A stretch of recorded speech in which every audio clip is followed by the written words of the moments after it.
Vous écoutez Europe 1, il est 9h30. Le journal des médias avec Thomas Joubert. Bonjour Thomas. Bonjour, à la une ce matin, le jury de Top Chef passe en cuisine pour la nouvelle saison sur M6. On va vous dire qui est la meilleure animatrice de l'année selon vos votes sur Internet. Et puis retour sur les obsèques de Jacques Chancel hier à Paris. Et on commence donc avec la nouvelle saison de Top Chef qui commence le 26 janvier sur M6. Avec un nouveau jury, Jean-François Piège est rejoint cette année par Michel Saran, Hélène Darroze et Philippe Etchebest. M6 promet des épisodes plus courts cette saison et surtout une émission recentrée sur la cuisine puisque les 4 chefs seront en permanence aux côtés des candidats. Philippe Etchebest nous en dit plus au micro européen de Romain Ambron. Je sais pas, il n'y en avait pas assez avant, c'est ça? Il n'y a pas assez de cuisine. En tout cas, je crois que peut-être ce qu'il fallait, et le changement il est là, c'est justement d'être un peu plus au contact des candidats. Moi, c'était mon souhait aussi, pour en avoir parlé, parce que j'aime ça, j'aime cette proximité, ce contact avec les candidats. Et au-delà de juger, c'est aussi d'être dans l'accompagnement et puis dans la transmission un petit peu aussi. Et je crois que ça amène encore plus de légitimité par rapport à notre rôle et de crédibilité par rapport à ce qu'on fait. Je pense que c'est bien, ouais. Et je pense qu'il le fallait pour le programme.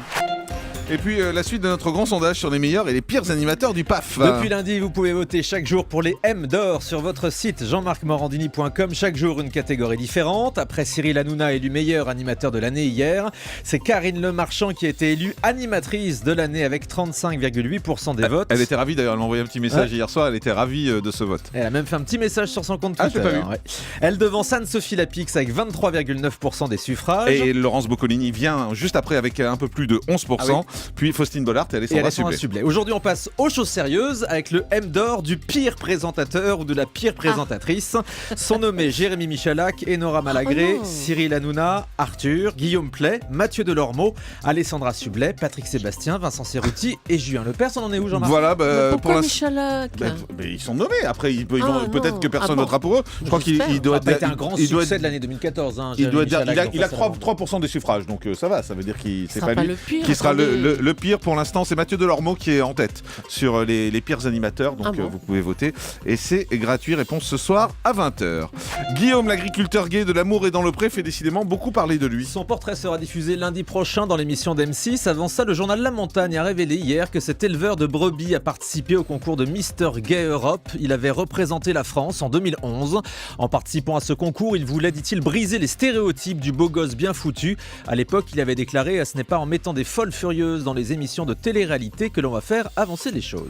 France 2 va lancer une nouvelle série à la place de Castle le lundi soir. À partir du 26 janvier, France 2 diffusera la série australienne Secrets and Lies, Secrets et mensonges en français, l'histoire d'un père de famille qui devient le principal suspect d'un meurtre alors qu'il est innocent.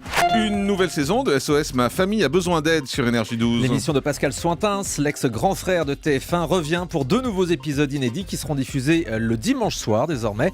Cela fait partie de la nouvelle stratégie d'Énergie 12 de proposer des programmes plus familiaux en prime time et moins de télé-réalité. Jean-Luc Lemoyne décroche son émission en prime sur D8. Ce sera une spéciale de ses questions en 4 tiers, la fameuse séquence de Touche pas à mon poste où il s'amuse de ce qui se passe hors antenne.